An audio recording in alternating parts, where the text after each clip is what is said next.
Mis padres vendieron mi herencia para pagarle un viaje a mi hermano. Ahora han perdido su casa y yo no siento nada. Hola a todos. Nunca pensé que estaría escribiendo esto, pero necesito desahogarme. Mis padres, o lo que queda de ellos en mi vida, acaban de perder su casa, y la razón soy yo.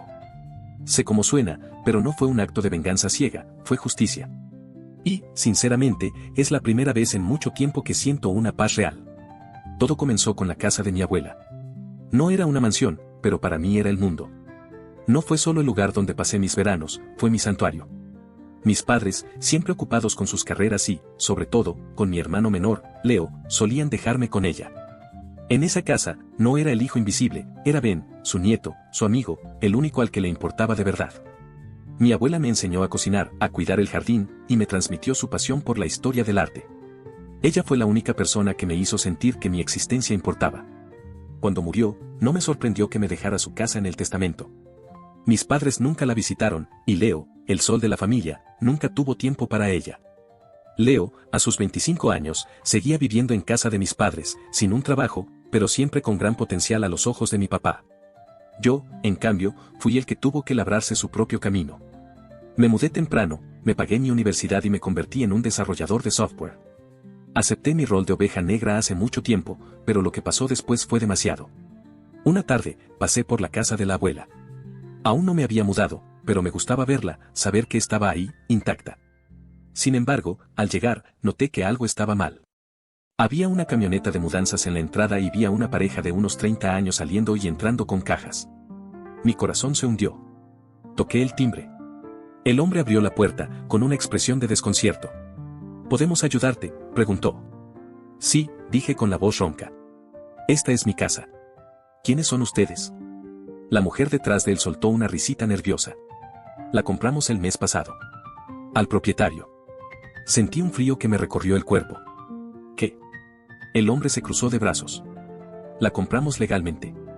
¿Cuál es el problema? Me quedé sin palabras. Mis ojos recorrieron la sala de estar que ya no era mía. Saqué mi teléfono, revisé mis correos electrónicos, mis notificaciones del banco, cualquier cosa que indicara una venta, pero no había nada. Sin embargo, sabía lo que había pasado. Sin decir otra palabra, me di la vuelta, subí a mi auto y conduje hasta la casa de mis padres. Leo estaba tirado en el sofá, como de costumbre, mirando su teléfono. Apenas me miró. ¿Qué pasa?, murmuró. ¿Dónde están mamá y papá?, le pregunté, tratando de mantener la calma. Se encogió de hombros. ¿Por qué? Porque vendieron la casa de la abuela, respondí. Leo parpadeó, como si recordara algo sin importancia. Ah, sí. Volverán pronto. Y volvió a hundirse en su teléfono. Esperé en silencio. Cuando mis padres entraron, no les di tiempo de reaccionar. ¿Qué demonios hicieron?, les espeté. Mi papá suspiró, como si yo fuera el del problema. Mira, Ben. No era justo que te quedaras con la casa. Tu madre y yo teníamos otros planes. Planes, repetí, sintiendo cómo se me subía la sangre a la cabeza. Así que falsificaron documentos y vendieron mi casa, ¿es eso? Mi papá, con una calma que me dio escalofríos, continuó, Leo necesitaba unas vacaciones. Fue la decisión correcta. Me reí, pero sin humor. Mi mandíbula se tensó. No voy a dejar que se salgan con la suya. Me di la vuelta y salí. No tenía ni idea de lo que iba a hacer, pero no iba a dejarlo pasar. Las horas siguientes son un borrón. Conduje sin rumbo, con las manos apretando el volante tan fuerte que los nudillos se me pusieron blancos. No podía sacar de mi cabeza la voz de mi papá, esa calma condescendiente, como si robarme mi herencia no fuera nada, como si fuera un acto de caridad. Leo necesitaba unas vacaciones. Mientras tanto, la única casa que había sentido como un hogar, la única cosa que me había dejado mi abuela, se había ido. Finalmente, estacioné frente a mi apartamento. No iba a actuar sin un plan. Mi padre era arrogante, pero no tonto. Tenía que haber cubierto sus huellas. Llamé a mi amigo David, un abogado que no solo era brillante, sino también implacable. Le conté toda la historia. Al final, estaba furioso. Ven a verme mañana. Trae todos los documentos que tengas. El testamento, correos viejos, cualquier cosa que mencione la casa. Esa noche, apenas dormí. Mi mente no dejaba de dar vueltas. La voz de mi abuela. La sonrisa de mi padre. La indiferencia de Leo. Y un pensamiento que se repetía, creen que ganaron. Al día siguiente, David revisó mis papeles. Después de un rato, se recostó en su silla y se tronó los dedos. Tu padre es un idiota, dijo. ¿Por qué?, pregunté. Porque no solo cometió fraude, sino que dejó un rastro de papel. David giró su monitor. Lo que vi me heló la sangre. Mi firma, falsificada. Mi padre había falsificado mi consentimiento para vender la casa. Y lo hizo con un notario que ya ha sido investigado, agregó. Esto es muy malo para él. Exhalé. Entonces, ¿cuál es el plan? Primero, les enviamos una demanda formal. Les damos la oportunidad de devolver el dinero antes de ir a juicio, explicó. Pero dudo que coopere, ¿verdad? Ni en broma, respondí. Entonces los demandamos. Y si no puede pagar, tendrá que mostrar sus bienes. Su casa, sus ahorros, todo. Asentí. Sentí una punzada de satisfacción. Hagámoslo.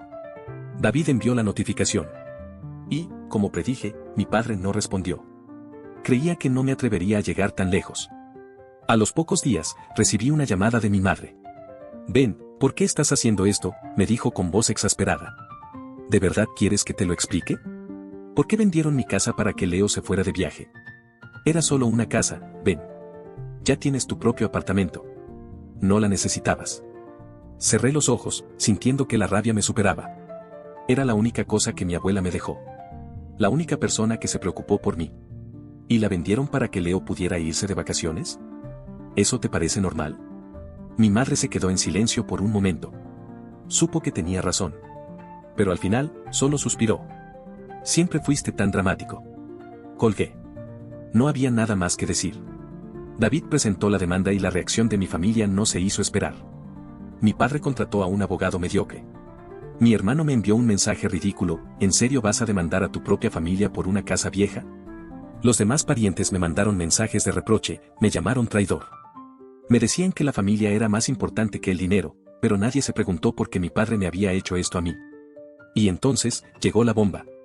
David consiguió la prueba definitiva, un análisis pericial de la firma falsificada. Era obvio que no era mía. Mi padre no solo había cometido fraude, sino que lo había hecho con una negligencia asombrosa. Ahora no era solo una demanda civil, sino que había motivos para abrir un caso penal. El día de la primera audiencia, vi a mi padre en el tribunal. Tenía una expresión de fastidio, como si todo esto fuera una pérdida de tiempo. El abogado de mi padre intentó negarlo todo, pero David solo entregó el análisis de la firma al juez. El rostro de mi padre se puso rojo. Intentó hablar de errores administrativos, pero el juez no le creyó. El tribunal ordenó una revisión exhaustiva de todas sus finanzas. Sabía que eso era el fin. Cuando salimos del tribunal, mi padre finalmente rompió el silencio. ¿Crees que ganaste algo, Ben? Esto no va a terminar bien para ti. Lo miré directamente a los ojos. No, papá. El que cree que puede salirse con la suya eres tú. Esto se acabó. 2 semanas después, recibimos la notificación. El tribunal reconoció el fraude, anuló la venta y dictaminó que la propiedad volvía a mí. Mi padre fue condenado a pagarme una indemnización considerable. Y la mejor parte, no tenía el dinero. Tendría que vender su casa para pagar. Cuando se enteró, me envió un último mensaje: has destruido a tu propia familia. Espero que seas feliz. Miré la pantalla por un momento y sonreí. Nunca había sido tan feliz. Mi padre creía que era intocable, que podía hacer lo que quisiera sin consecuencias. Pero se equivocó. Y ahora, por fin, iba a pagar. Para aquellos que siguieron mi historia, esto es lo que pasó. El tribunal dictaminó que mi padre debía pagar la indemnización y, como sospechaba, no tenía el dinero. David se aseguró de que no pudiera ocultar sus bienes, y mi padre se vio obligado a poner su casa en venta. La misma casa donde Leo vivió como un parásito toda su vida, y donde mi madre fue cómplice de todo, terminó en manos de extraños. La ironía no terminó ahí. La pareja que había comprado la casa de mi abuela también demandó a mi padre por daños y perjuicios. Habían perdido su dinero, su nuevo hogar y su tranquilidad. Y David me llamó riendo. Tu padre tendrá que pagarles una buena cantidad. Y tampoco tiene ese dinero. Mi padre intentó apelar, pero no sirvió de nada. Terminó en un apartamento pequeño y modesto, muy lejos del lujo al que estaba acostumbrado. Mi madre, finalmente, pareció entender la gravedad de la situación. Intentó llamarme varias veces, pero nunca le respondí. No había nada que decir. Leo, por su parte, entró en negación total. Nunca había tenido que trabajar, y de repente, se encontró sin un lugar donde vivir y sin la mesada que siempre recibía. Tuvo el descaro de buscarme. Me gritó, me llamó desgraciado y me acusó de destruir a la familia. Lo miré con una mezcla de lástima y asco. Yo no destruí a la familia, Leo. Tú y tus padres lo hicieron. Ustedes robaron lo único que me dejó mi abuela, la única persona que se preocupó por mí. Ahora, van a tener que aprender a sobrevivir por su cuenta. Mucha suerte con eso. Me di la vuelta y me fui. Y nunca volví a mirar atrás. En los meses siguientes, me enteré de que mi padre no conseguía un trabajo que le permitiera mantener su estilo de vida. Mi madre tuvo que empezar a hacer trabajos ocasionales. Y Leo, el chico de gran potencial, finalmente tuvo que buscar un empleo y vivir con desconocidos. Mi familia, que se jactaba de su éxito y su unión, estaba desmoronándose, y yo estaba bien con eso. Regresé a la casa de mi abuela y empecé a reconstruir mi vida. Corté todo lazo con ellos. Por primera vez, me sentí libre, sin el peso de su desprecio. La familia no se trata de sangre, se trata de respeto. Y ellos tres, nunca fueron mi verdadera familia. No me arrepiento de nada. Hice lo que tenía que hacer. Y ahora, por fin, he encontrado mi paz.